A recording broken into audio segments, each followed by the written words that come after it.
Assalamualaikum warahmatullahi wabarakatuh. Perkenalkan nama saya Wa'adatifah Musdalifah NIM 22650075 dari kelas C. Di sini saya ingin menjelaskan mengenai artikel tentang prolog. Masuk pada pengertian prolog.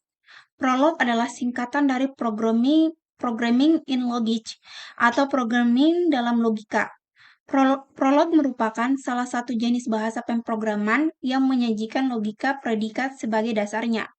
Bahasa pemrograman ini dirancang pada tahun 1972 di University of Aix-Marseille, Prancis oleh dua orang ilmuwan komputer Alain Kolmogorov dan Philippe Roussel.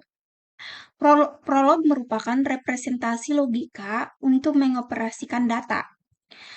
Dalam prolog, suatu program terdiri dari kumpulan fakta dan aturan yang terdiri dari non-terminal dan terminal simbol.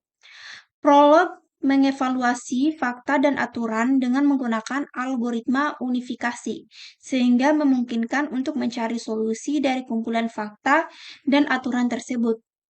Hal ini menyebabkan prolog sangat cocok digunakan dalam bidang kecerdasan buatan dan pemrosesan bahasa alami. 1. Prolog menggunakan sistem inferensi untuk membuat kesimpulan berdasarkan kumpulan fakta dan aturan yang diberikan. 2. Prolog juga dapat digunakan untuk mengembangkan program non-simultan atau program yang sangat berorientasi pada data. Ketiga adalah bahasa pemrograman ini sangat terstruktur dan mudah dibaca sehingga sangat cocok untuk pengajaran. Kemudian masuk pada bagaimana cara menggunakan prolog. Ada beberapa konsep dasar dari prolog yang harus dipahami terlebih dahulu sebelum memulai untuk menulis program pada prolog. Salah satu konsep dasar dari prolog adalah fakta. Fakta adalah kenyataan atau pernyataan yang benar. Dalam prolog, fakta dapat dicantumkan dalam bentuk clauses. Clause terdiri dari head dan body yang memisahkan antara pernyataan dan hasil yang ingin dicari. Sebagai contoh, anak Yogi Siti adalah fakta dalam prolog yang menyatakan Yogi adalah anak dari Siti. Selain itu, prolog juga menggunakan aturan. Aturan adalah suatu fungsi atau pernyataan yang diberikan kode pada prolog. Aturan dapat digunakan untuk mencari hasil dari suatu fakta atau keterangan yang diberikan. Sebagai contoh, ibu itu disimbolkan dengan XY, dan seterusnya. Kemudian masuk pada cara prolog bekerja. Di sini terbagi atas beberapa. Yang pertama adalah prolog memulai dengan membuat suatu database, fakta, dan aturan yang telah diberikan.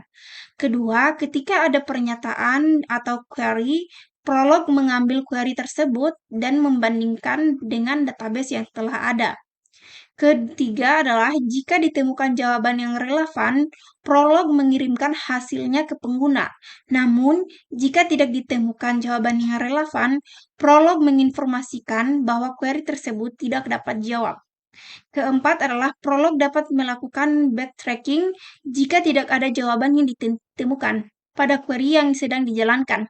Backtracking adalah proses mencari jawaban alternatif dengan memeriksa database, fakta, atau aturan yang ada.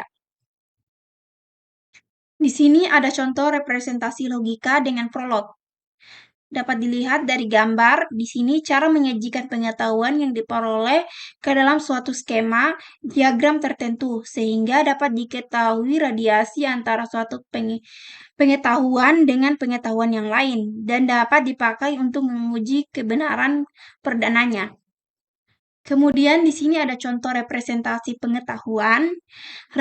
Representasi pengetahuan secara logika untuk tree di bawah ini adalah dari tree itu pertama adalah putra Labiba Raihan, kemudian putra kedua Raihan Afif, ketiga adalah putra Afif Farhan, keempat putra Afif Arhan, kelima adalah putra Raihan Farhan, dan keenam adalah putri Farah Naura. Itu saja presentasi dari saya. Bila ada kesalahan mohon dimaafkan. Wabillahi taufiq wal hidayah. Wassalamualaikum warahmatullahi wabarakatuh.